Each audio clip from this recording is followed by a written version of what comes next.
Brendan, What's up? I got a new camera here. You look good. You look good on YouTube for the YouTube audience. Lou Info, search it on YouTube and you'll see Grant and myself. At first, you had the camera set up and I was going to fight Rockio with a weapon of some sort because it was like really big Grant and little tiny Brendan up in the corner. But now we've got equal billing. So look, Rock's back here. He's adjusting my camera right now. It's now great. I look even better. You know, we just keep getting better and better every week. I feel like innovation. That's what excites. There was a lot said over really yesterday with Eli Drinkwitz. I feel like this is the most action we've had as Mizzou fans in a while, because you have coaching drama. You have a team that's still competitive, playing a top 10 team on the road with one of our biggest rivals. Like Mizzou finally kind of feels like, and maybe it's a bad thing, one of those college football powerhouses, because I feel like the big ones always have drama like this, and that's what Mizzou has right now. Let's start with your reaction to Drink's comments yesterday. Yeah, so he felt like addressing the coaching carousel stuff was appropriate right off the jump of his press conference, his Tuesday weekly press conference. He knew that the noise had gotten loud enough because as much as he talks about blocking out the noise, he's aware of all of it. And so I think he knew that somebody would be asking about it. And so rather than taking your chances on somebody asking a question and, you know, maybe not having that question fit exactly the way you wanted to address it, he just allowed it to be kind of his opening statement, which makes a lot of sense. But he didn't really say anything that changes anything. You know, he didn't say I'm staying at Mizzou. He said, oh, all this stuff is a distraction, which, you know, if your goal is, if the center of your universe is the Oklahoma game and the Arkansas game and finishing up this season and making the most of what it can be, then yeah, that's a distraction. But I think for a lot of Mizzou fans, as much as I would say and agree with Drink that there are things to play for over the next 2 weeks, for sure, life as a Mizzou fan will exist beyond the next 2 weeks. And the biggest storyline at that point will be your status, Drink. So it's not a distraction for the fans. I think it's very relevant to know, like, every single time we hear about Mizzou and the future and the momentum, it's all about the recruiting momentum and the stadium renovations and everything that's going positively. But like, you got your head in the sand if you think that all of that is going to hit just the same. If the coach who honestly spearheaded a lot of it, almost you could give him credit for just about all of the good things that have happened at Mizzou for football in the last 5 years. If he's gone, then like it completely changes the calculus on a lot of that stuff. So I can't, out of one side of my brain, be excited about all the future, and then out of the other side have the knowledge that it's a realistic possibility that, you know, the person who determines whether that future stays on track could make a decision that derails the whole thing. And it's his life, Grant, it's his family, it's his profession, but like, it'll definitely impact what this program looks like, what he decides to do over the next couple of weeks. And I know he's probably not mentally at a point yet where he's ready to really dive into the nuts and bolts of making that decision, but he's dropped a lot of cues and clues that it's already something that's on the mind. When he talks about the NIL stuff with the pre-production crew for SEC Network and then addresses it again yesterday, that tells you like this is on the brain. And so as much as it distracts from what they're going to, you know, what their offensive game plan is going to be against the Sooners, it's still very relevant in Mizzou world. And here, because I don't want to give it totally out of context, here's his opening. I'll give his opening paragraph. I'm not going to comment on message board chatter, tweets, sources. You know, I've maintained with you and our team that my complete focus is on the task at hand. Last week, people were tired of me because I couldn't win the big game. People were meeting with my team and telling them I was going to another school, none of which were true.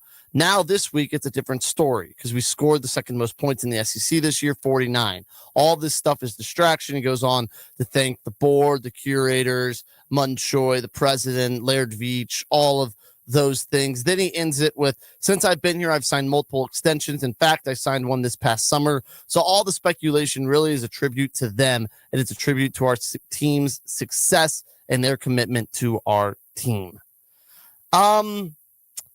Not the best.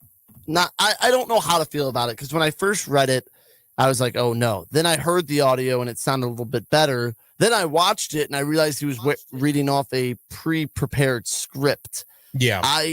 It feels a little fake, and I don't know if you saw his comments he made when he was at App State after they won the Sun Belt in the press conference. The reason that you had a little echo in your ear for a moment there, I was trying to plug in some audio so I could find and play that for you because I can't because it'll echo you in the ear. Let me see if I can find equipment. The Appalachian State one.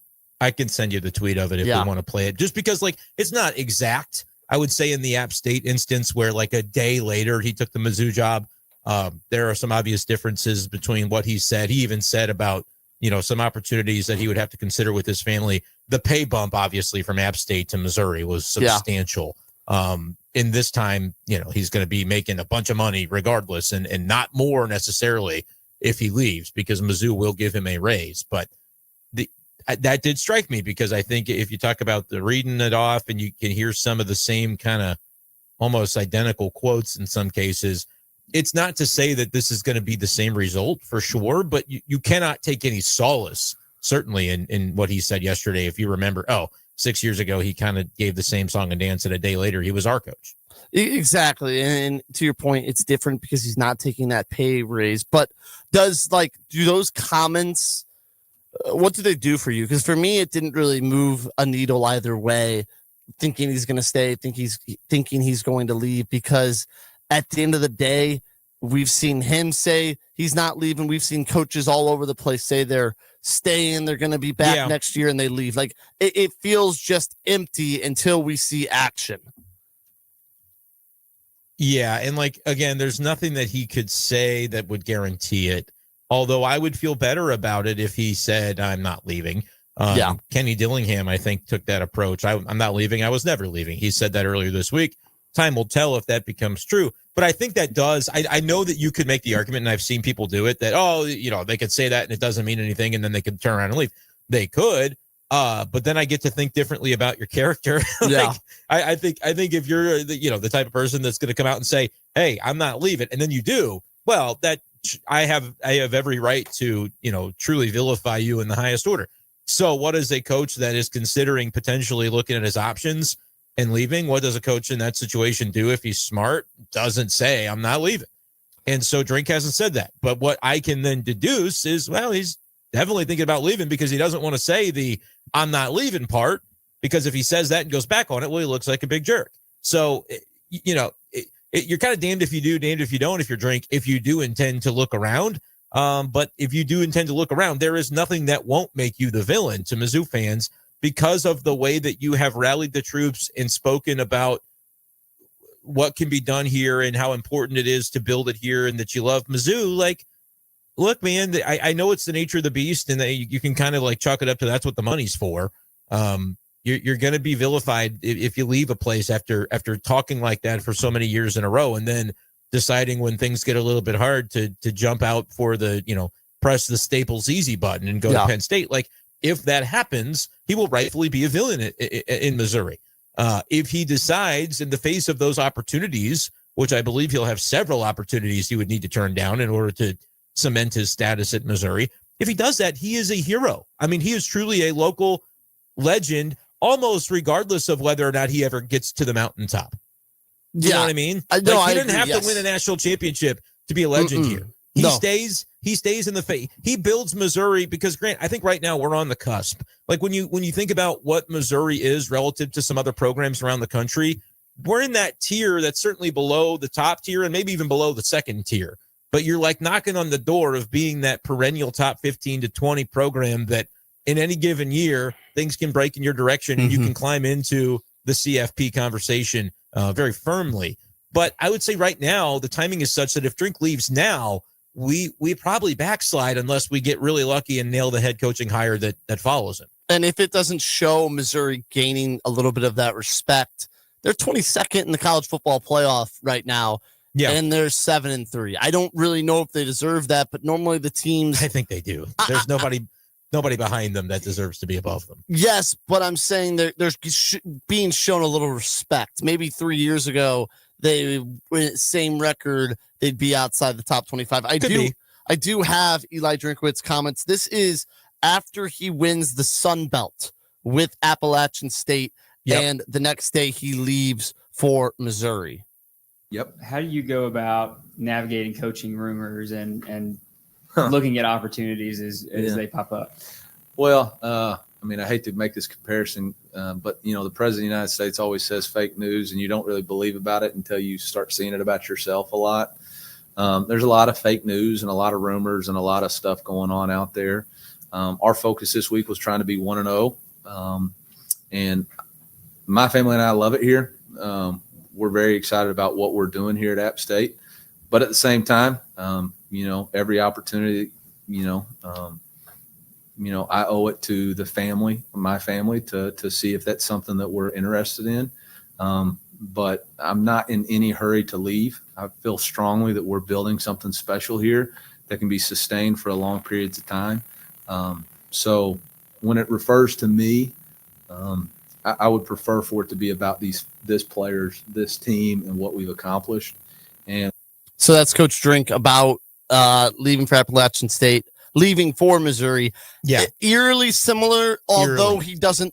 he doesn't say I got to look at other opportunities just in case. He didn't say that this time. But No. that's because I think he learned in the moment, like, oh, don't say that. Yeah. Like, I think if he could have taken that away in that moment 6 years ago, he would have rephrased. But everything else was identical. If he could have taken the App State part out and just spliced in Missouri, you would think he said it yesterday. Yes. So And like that's what's scary. That does not give you confidence because it allows you to know that this is his playbook when he's up in the air about something. Like, I'm not saying he knew in that moment of post Sun Belt championship game that he was leaving. You think he did? He left for he was announced as Mizzou's coach the next day. I don't know the timeline of, like, had he already signed, had he already committed, or was it later that night? Like, I don't know. I would be shocked if even if it wasn't a done deal, if it was a done deal in his head. I don't think it moved that quick. Gabe DeArmond had a great story about this recently. And I'm not going to be able to find it on the fly, but I want to say that, like, the Mizzou folk flew to him maybe. And then, so it might've been that very night. I'm not saying it was or wasn't. I'll give Drink the benefit of the doubt and say he didn't know for sure in that moment because then he's like, that's just flat out lying if he did know. I would say he had sneaking suspicions that he was going to be getting offers for multiple power 4, power 5s at the time, and ended up obviously accepting the Mizzou job for a 8 times pay bump or whatever it was. And now he's going to be looking at a 3 times pay bump compared to what that was when he first signed at Missouri. So it's not about his money, and I believe him about that. I do think that there are legitimate arguments for a coach of Drinkwitz's caliber, for an individual that understands the landscape as well as he does of NIL and what it's going to take to get to the mountaintop somewhere, wherever that may be.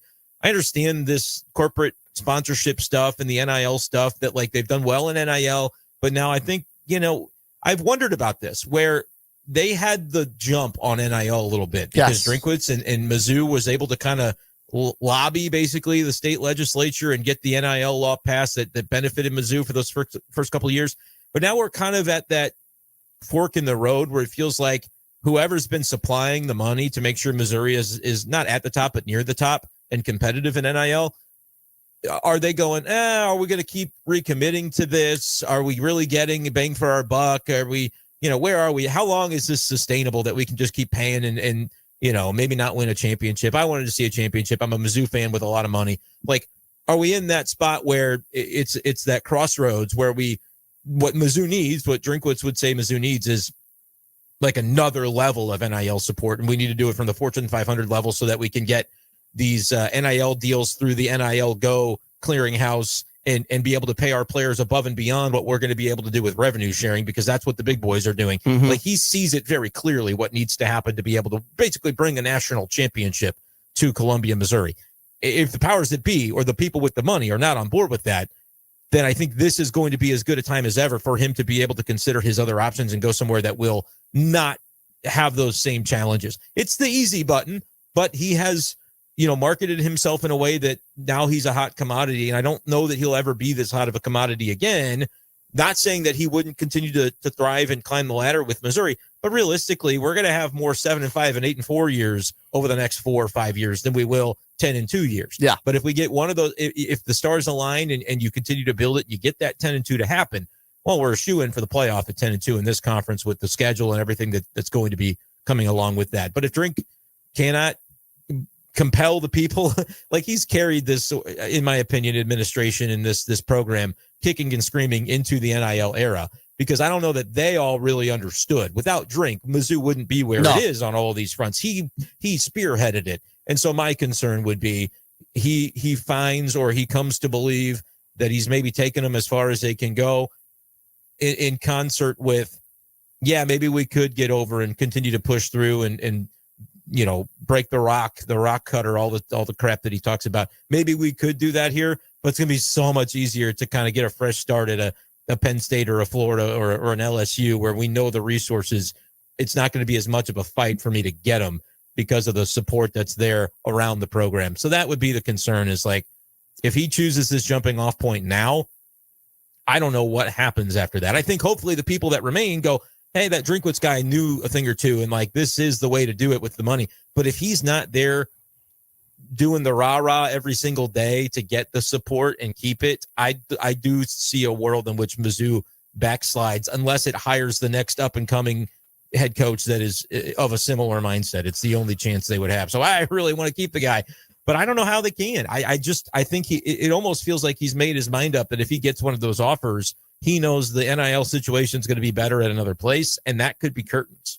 Yeah, and to your point, in his press conference yesterday, he called it wishful thinking when asked if they could keep Matt Zollers and Donovan Olubide. He makes the mention to the SEC pre-production crew about the NIL, and it's kind of like Missouri has the money to pay Drink. Missouri has the money has had the money to get these top recruits, and maybe Drink is still able to recruit guys, and they're going to take a little bit less money because of Drink, because of what Not he's usually, telling them. but yeah. But I'm saying, like, hey, son, you're getting if we're in the neighborhood compared to other teams and what they're being offered, Drink could be a difference maker. I'm talking within percentage points, not millions of dollars or hundreds of thousands. You got to be in the same neighborhood. If you're in the same neighborhood and it's, I don't know, $50,000 difference, maybe they'll say, okay, what's $50,000 when I'm making this much? I'll go with Drink where I'll play. And, you know, and I think that it's finally coming out that they don't have the money now that other teams do. Like, we kind of knew it, but now Drink saying it is scary, because you have these two stud freshmen that you should have no reason to lose. You know, they're going to play a lot. Maybe if Perbula comes back, it makes sense for Zollers to leave. But at the same time, is it just talk? Because Luther Burden was in the transfer portal within 6 games his freshman year, according to what people were saying. And Luther Burden never left Missouri. Like, will they have the money to keep Olubide? I think so. Will they keep both? I do think that could be wishful thinking. Well, and what I will add is that he took the time last night on Tiger Talk to more than clarify those comments. Yeah. He basically walked them back, and it was not like Mike Kelly asked him about that. I don't know if you saw this yesterday, Grant, but at the end of their segment on Tiger Talk, Mike Kelly was ready to say, hey, Eli Drinkwitz, everyone, thanks for your time. And he said, hey, give me a second here. I want to say something. And he basically said what he had said about Olubide and Zollers was kind of off the cuff, was not, he said, quote, we're going to keep those two. Like he said, they're getting paid. We're going to keep those two. So that was like last night. It was very clear that he kind of remembered and realized how that sounded a little bit from the afternoon. And he took the time without being asked about it to say, I want to clarify this. So whether that's just saving face because he doesn't want to deal with the blowback for the next 2 weeks before he intends to bolt, or if he wanted to clarify that, like, look, I was using those two as examples of people are going to come after them with a bag. We're going to give them a bag too. Those guys are getting paid. It's all going to be good. But that was the most reassuring thing he has said at any point in this process. Yeah. But also it could easily just be, he's feeling the heat of his own words a little bit, and he needs to just try to patch things up until he can just get to the end of this next 2 weeks before, he starts to figure out what the next steps are going to be. But it was at least probably the most encouraging thing that we've heard in terms of like NIL, and in terms of Olubide especially is a guy that I'd love to see stay.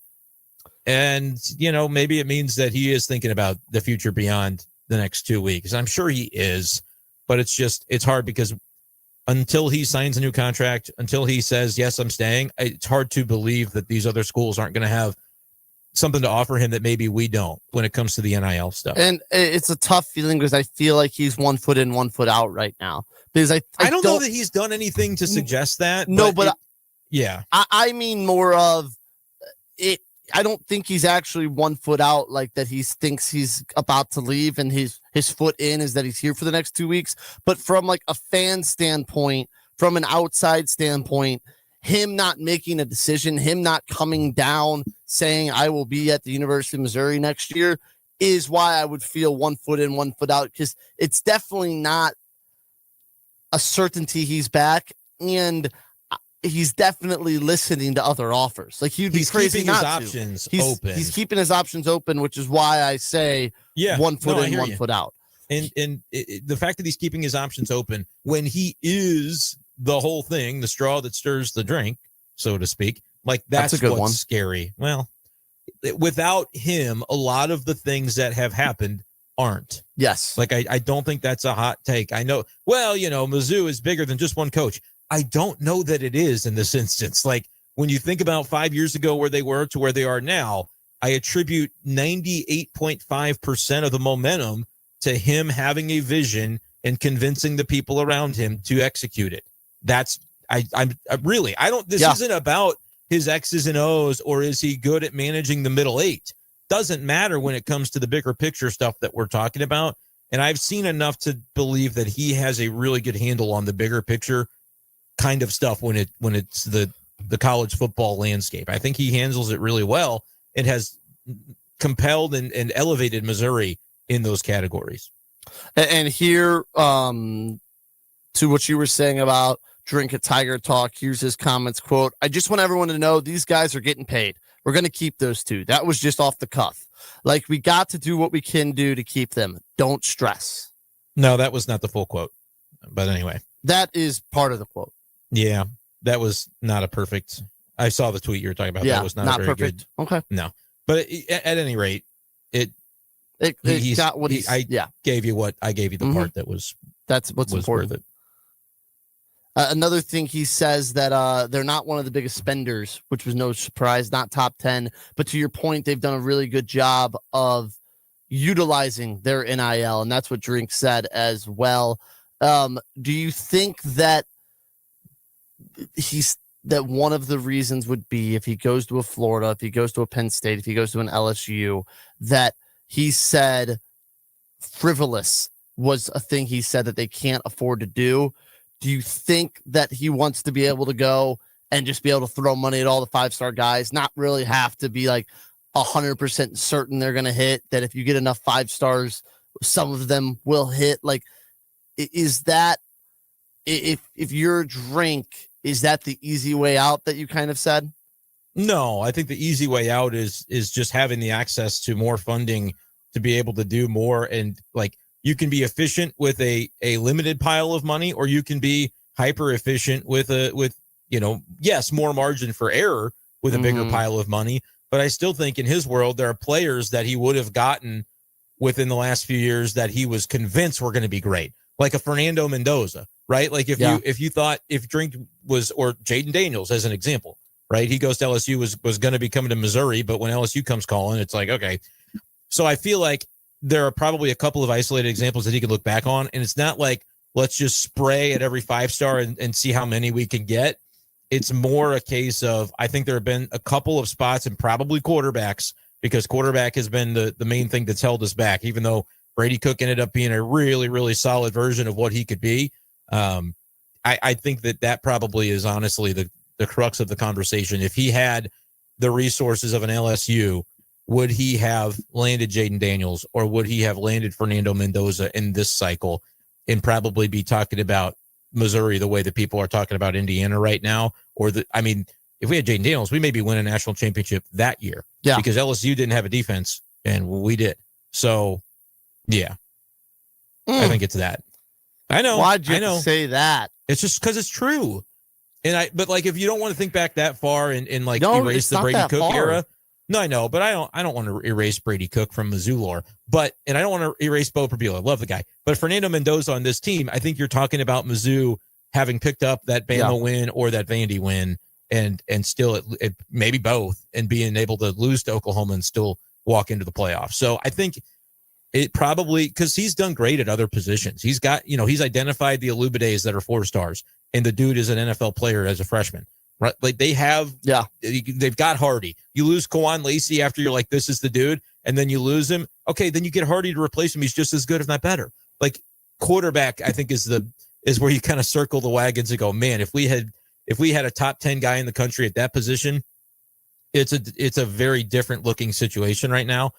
And that's one that they've had to maybe settle a little bit, even though they've gotten guys that they've liked for sure. I think that's an example of maybe where the gap could have been made up by just having that ability to overwhelm a guy when you're sure that he's going to be great. So do you think then if Drink leaves, does the money dry up?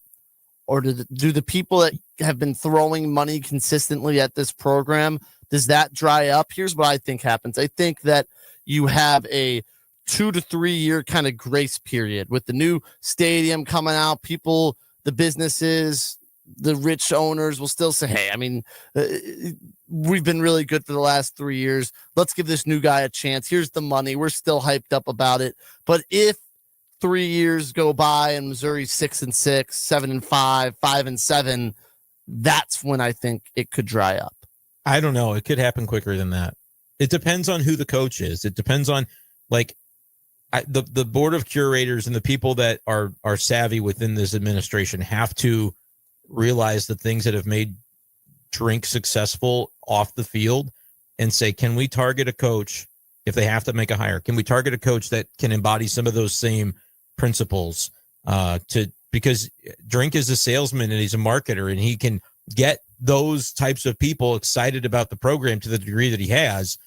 Without that, without somebody that understands the NIL landscape and how important it is the way that he does, you're not going to have that same push. So yeah, I do think it would be a detriment for sure on that front, almost regardless of who they hire. So who then do you think is the most, what type of coach? I'm not going to ask for a specific name. Yeah, it's a younger coach. So it's someone like Drink maybe that came from you're looking to find your next Drink. And I get it. Like Billy Napier was kind of in that same category, and that didn't work out. Yeah. But I'd be looking for an offensive minded head coach from a group of 5, quite honestly. I'd be looking for like an Eric Morris or a Robert Chesney from James Madison. Eric Morris is at North Texas. Yes. Eric Morris would be I would be circling. I don't know much about his personality. But he's like the quarterback whisperer. I think he was the QB coach for Mahomes way back when. And his guy, Drew Mestamaker, right now is unbelievable. A really good player. And I think if we really saw like the whole thing crumble, Drink leaves, every quarterback decommits, every quarterback on, I'd be like, get Eric Morris. He'll bring his quarterback with him, and then we can figure it out from there. That would be my game plan. But would that work great? I don't know. That would be my plan, though. I hope we don't have to do it. I hope Drink's here. I hope they beat Oklahoma, and he goes, hey, wait a minute. I can do this at Missouri. They beat Oklahoma, and the people that needed to be compelled to spend a little bit more of their cash with the program do it. Like, I'm not involved in those conversations, but that's what I would hope, is that they can rally the troops in that regard and convince him that we can make it happen. Last question, then we got to go to break. What about a Willie Fritz from Houston, guy with ties to Missouri? Maybe he's a stopgap coach for, I don't know, a 5-6 year contract and tries to just keep the momentum rolling. A guy that's had success at a lot of different places. I would not be fond of that one. Really? I'm not saying it couldn't work, but yeah I'm in the same boat. He's just a name I've heard floated as an idea if Drink were to leave. All right, let's take a quick break. Come back, react more to some of Drink's comments, react to Missouri's ranking in the college football playoff, and what Mizzou has to do if they want to find a way to upset Oklahoma in Norman. This is MIZ Central on the Loop Information Station. The The Lou Information Station, a whole new way to enjoy content, created just for those of us in the St. Louis area. It's a whole new way to advertise and promote your business. Reach out and find out just how different we are. If you're tired of one-sided advertising offerings or your traditional media rep trying to shove digital marketing down your throat, visit luinfo.com and click on advertising. Or email partnerships@luinfo.com for more information. The Earl Austin Experience with Earl Austin Jr. Saturday mornings from 9 to 11. Brought to you by Fast Track Auto Transport, St. Louis's go-to company for all your vehicle transport needs. Visit ftautotrans.com or call 636-677-9004. When it's time to bring the energy, don't fake it. Fuel it. Drink Thunder is the all-natural, plant-based, fruit-based pre-workout drink that gives you real results without the junk. No sugar, no crash, just clean energy, powered by nature, and loaded with vitamins, minerals, and antioxidants to help you perform at your best. Go to drinkthunder.com and grab your favorite flavor, orange mango, blackberry lemonade, or strawberry cream. Drink Thunder, the clean way to power your workout. drinkthunder.com. Tune in each week as STL Sports Central, the Lou Information Station, and the Too Many Men on the Mic podcast present the Mid-States Club Hockey Association Game of the Week. Brought to you by Mattingly Lumber, Vantage Credit Union, Chicken and Pickle, and by the Watson Private Wealth Group at Stifel. LouInfo.com news headlines. Brought to you by Brown & Crouppen, 222-2222. With your LouInfo.com news, I'm Jared Sorello. The latest request to release St. Louis Sheriff Alfred Montgomery from jail is denied. A federal judge reportedly shot down the motion filed by Montgomery's lawyers for his release this week. Montgomery is behind bars. He's been there over a month after an indictment for charges of witness tampering and retaliation while out on bond.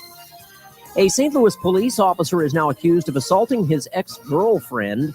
24-year-old Dashawn Sneed allegedly forced his way into his ex's apartment in Florissant last week, hit her in the face with a phone, and then ran off. Sneed allegedly identified himself as police at least once while knocking on his ex-girlfriend's door.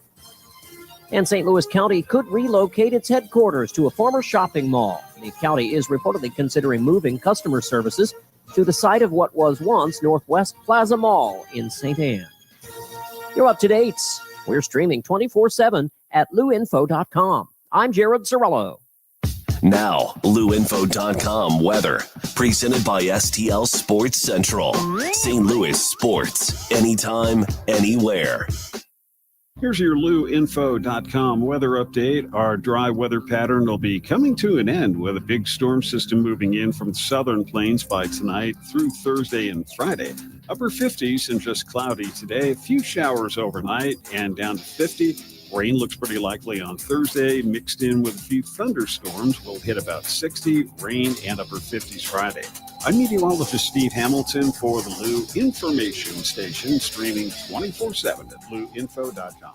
People ask all the time, who the heck is Low Cost Airlines? Well, we're not just one airline. When you're talking to us, you're talking to everyone. We are the discount supermarket for all airline tickets. Plus, we have all the airlines and always have the best prices. American, Delta, United, plus all the specialized international airlines and a lot more. And we make it easy. We guarantee you'll talk to a live human in 60 seconds. You can have the rate you need and have your trip booked in 5 minutes. Now, how cool is that? And remember, when you're talking to us, it's like talking to every single airline available with one fast phone call. All you need to do is call and find the best prices to fly wherever it is you want to go. So are you ready?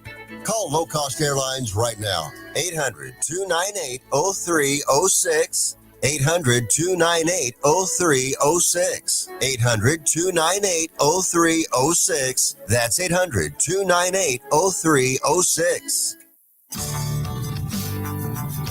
You've been strong for everyone else, but let me ask you, who is strong for you? I am Jennifer Bardot, radio personality, author, and publisher, and the founder of Grit Association, which stands for Growth, Resilience, Intention, and Tenacity. What is Grit? Grit is a movement, a sisterhood, a space where ambitious women grow, lead, and thrive. This isn't just leadership. This is transformation.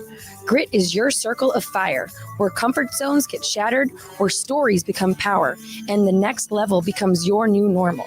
From our 7 international anthologies that elevate women's voices to my radio show, Elevate and Lead, on the Lou Information Station, everything we do is about your rising, your voice, your power, your people. Are you ready? Join Grit. For more information, visit mygritcommunity.com. That's mygritcommunity.com.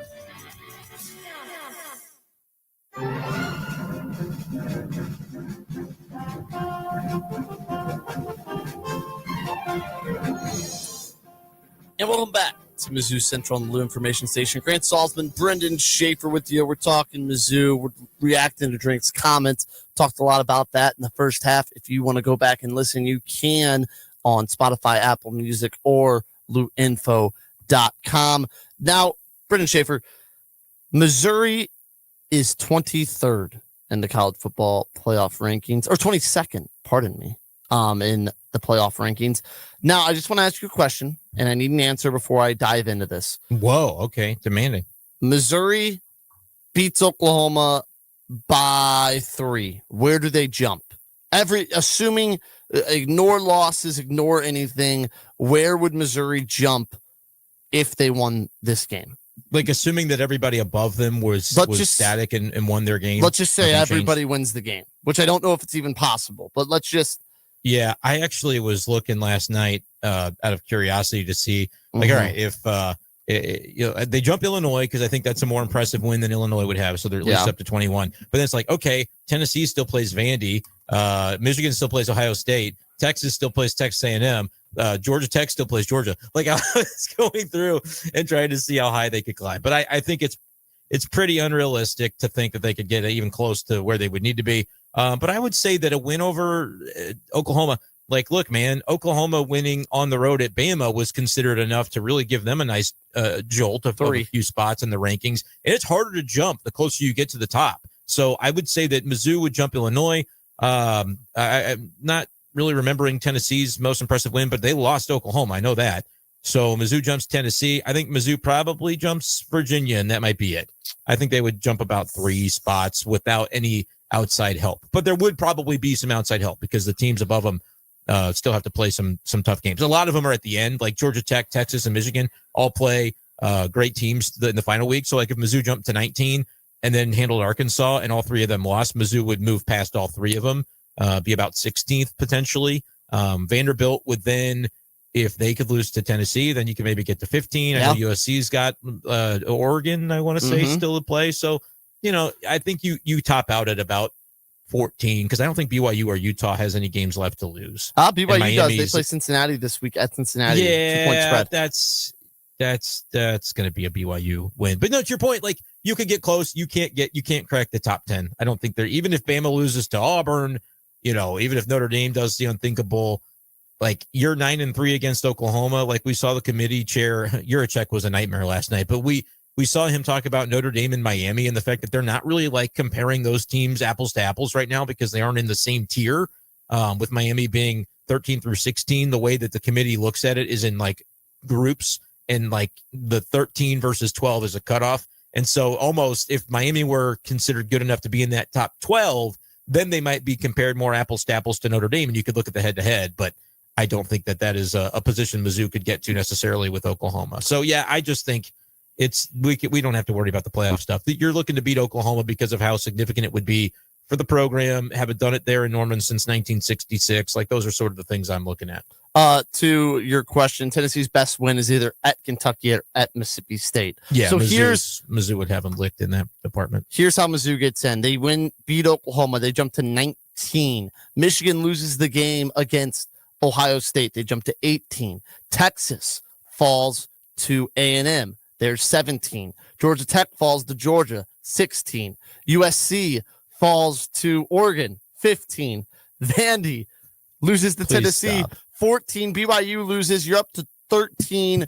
I don't think you automatically jump all those teams though, just because there's too much ground to make up. So let's can it and talk Oklahoma. But did you see how close I got? Bama loses at Jordan Hare. All of a sudden they're 11. big upset But of then- Notre Dame somewhere. But then you have head-to-head of Mizzou against Alabama. Like, there's I too know. many detriments that are well, going to we be saw there. head-to-head doesn't matter. Notre Dame's above Miami. So, Like I said, you'd have to get Mizzou close enough to even consider that, and then you would lose it. So yeah. forget about it. It's about beating the Sooners, man. And I wish that Drink was a little bit more optimistic about Bo yesterday. I got the sense that it's like, he's leaving the door open again, but I don't know that it's that they're going to be particularly likely to push him if it's even a remote question, which the dude had a rough injury like 3-4 weeks ago. So I would have to think that it would be a long shot. Mizzou's record at Norman is 8-33-5. And they haven't done it in 60 years. So that'll tell you just about what you need to know. Now, what year was that? I believe 1966. Yep. 1966, Missouri wins 10-7. I would take that score this week if they want to give it to me. I think that's about what it would have to be. I really do. I think it would have to be a low scoring game for Mizzou to win this. The over-under is like 41 right now. Has it gone down? It was 42.5. Let me take a look. I'll check it. But 41.5, you're right. 41.5, yeah. So I think also that was, are you okay? That was really, really fast. You found that. Oh, I mean, I was pulling up DraftKings. So. Okay. That was quick. They have you auto signed in and everything? I have not. No, I'm not logged in on my laptop. But the thing is that last year, the win was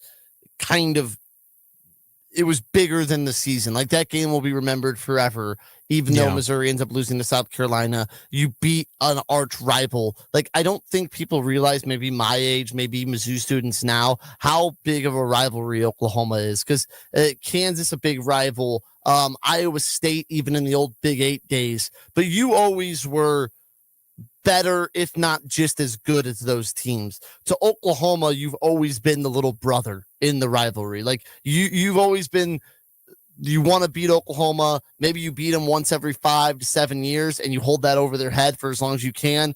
But in reality, they pound you every single time. You always lose the fight to the big brother. You always lose it to Oklahoma. That's kind of how I feel about it. And you beat them the first time in the SEC. All of a sudden, if you make it 2, then maybe you win at home next time. Things are starting to not even out, but in modern day, even out a little bit more. This would be a massive win for Missouri, and I think it'd be Drinkwitz's best ever win at Mizzou. It'd be his best win of his college coaching career. Yes, bar none. Easily. There's no debate to be had. Currently, you could argue that is Ohio State in the Cotton Bowl, but again, there's always going to be the reasons to take away from the significance of that. And so beyond that, I would look and say, is it beating Tennessee at home? I don't know. Yeah. You're reaching at that point. So it wouldn't even be close.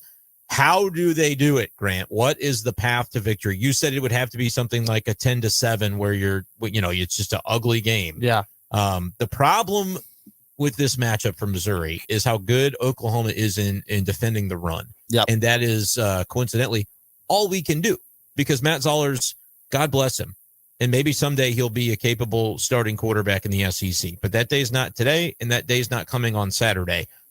He's just overwhelmed. He's not ready. He does not have the touch on the passes that he needs. He doesn't have the rhythm.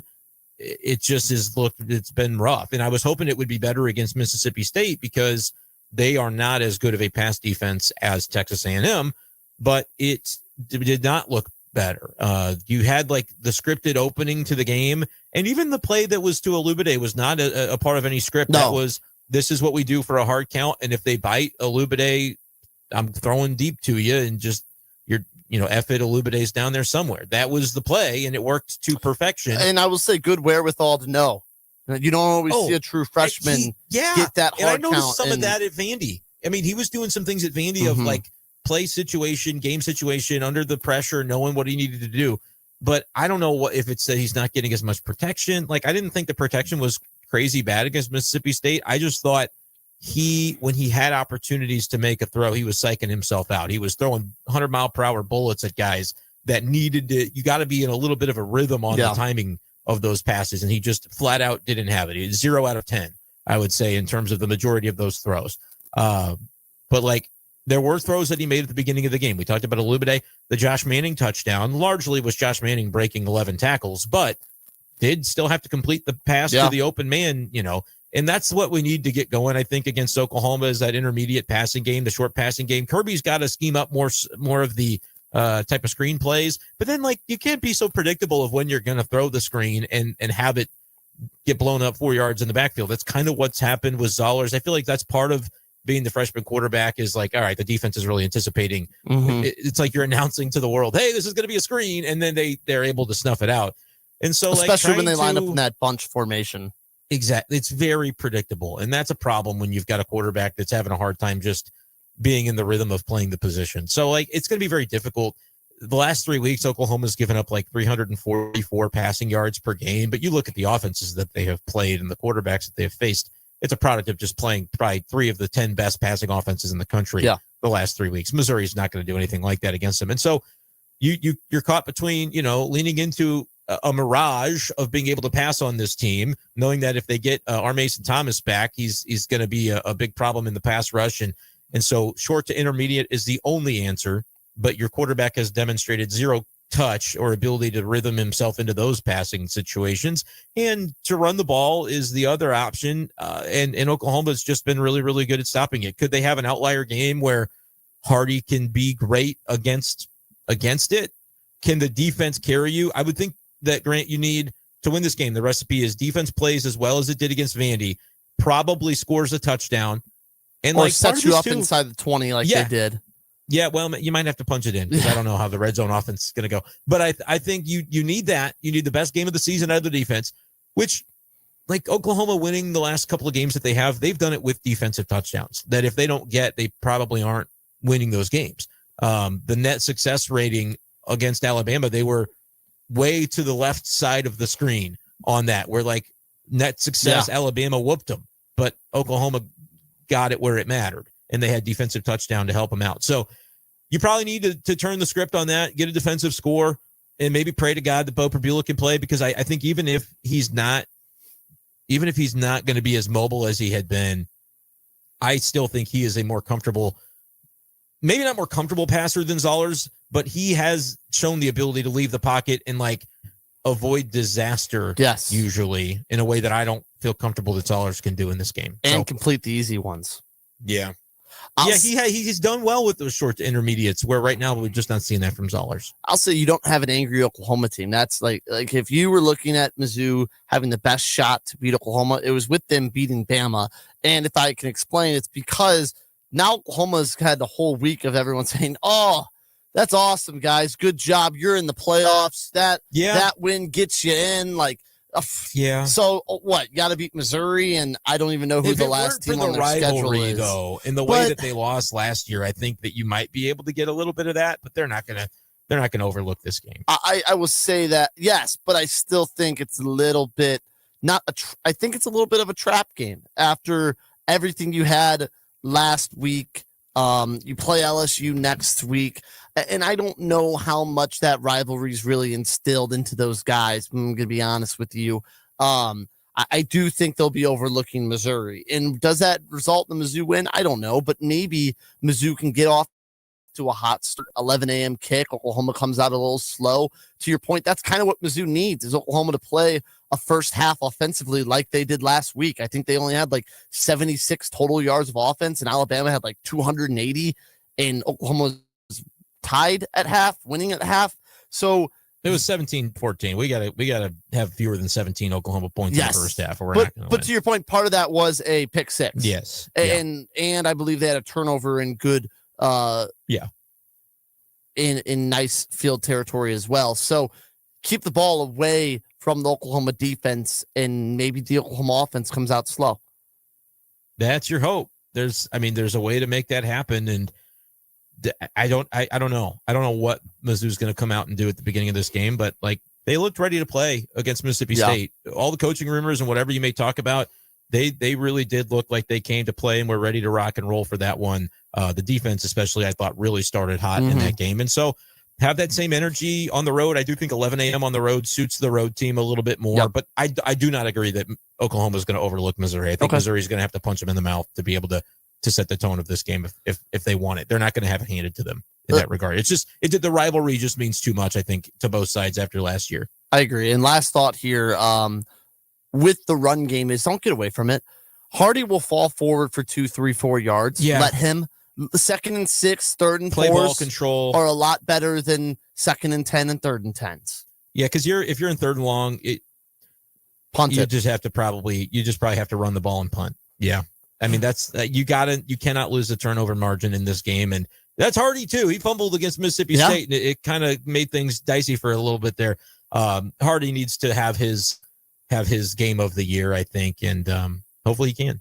The game, I said 2nd best, I think. I don't know if he's topping 300 yards. I think he can top it if he runs for 150 against the best run defense in the country. That's fair. You know what I mean? Yeah.